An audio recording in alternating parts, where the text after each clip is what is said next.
I'm a morning person. I get up pretty much 6 o'clock every morning, have my coffee, read my paper, like to take a siesta.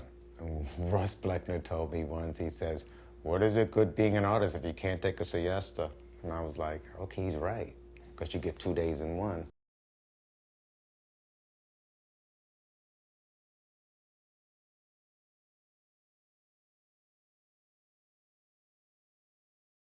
I've had a few people that I've met, especially some artists that, like watercolors, Clemente.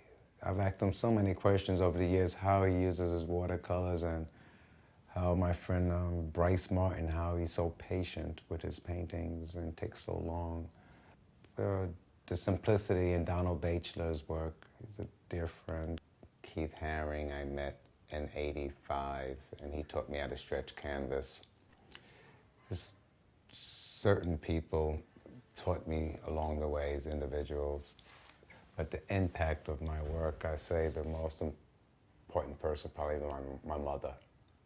Her name was Nellie, and she made me have a room, a closet, and gave it to me as a studio when I was not even a teenager. So that's what I did. I sketched, I drew apples, oranges, ketchup bottles, mounds of charcoal drawings when I was 11, 12. And I was lucky in New York. I worked in a restaurant called NoHo Star. It still exists. On Bleecker and Lafayette Street, I was a waiter. And I was doing my murals. I get a job in a restaurant, work for a month, quit, have enough money for my murals, work for a month, then get another job at a restaurant. And I met Warhol and Keith Haring. Then I served them. And after I heard them talking about what they're doing, that was it. I overheard that conversation. I was like, are you kidding me? You know, they're doing whatever they want to do. And because I was working as a commercial illustrator for art directors. And I worked for 3 days in a row, and I showed them the work. Mr. Matthews, can you fix this and have it in tomorrow? And I was like, no way, I ain't doing this for a living no more. So I started working, started doing murals, and I starved for a while until I, you know, got lucky and had my first gallery show in Tribeca. Those are special moments. I mean, I've never eaten in a restaurant at that time.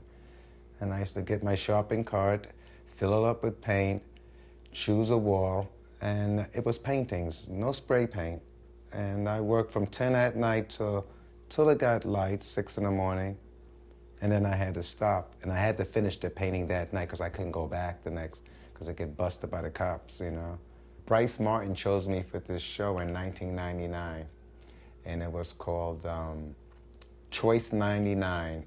And Solowitt picked 2 painters, Bryce Martin picked 2 painters, and Cindy Sherman. It was a really special, special show.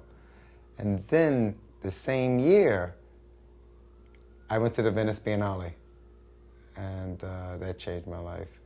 I think that my work is a bigger picture of where I see it is just keep on moving and striving with my work. I'm painting as I just paint for myself. I have no particular destination or where I think I'm going to be 10 years from now. I just be genuine, and I work pretty much. I don't take too much time off.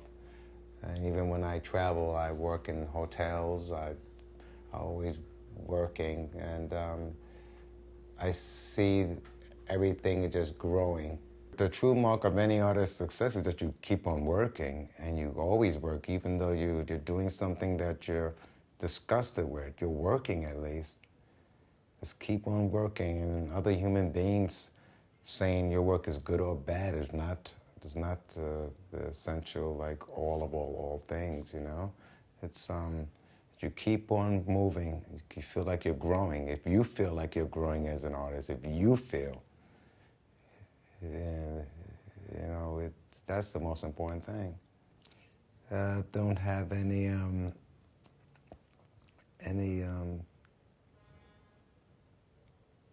any wants. All I need to do is want to wake up every morning and paint. And everything else is just icing on the cake.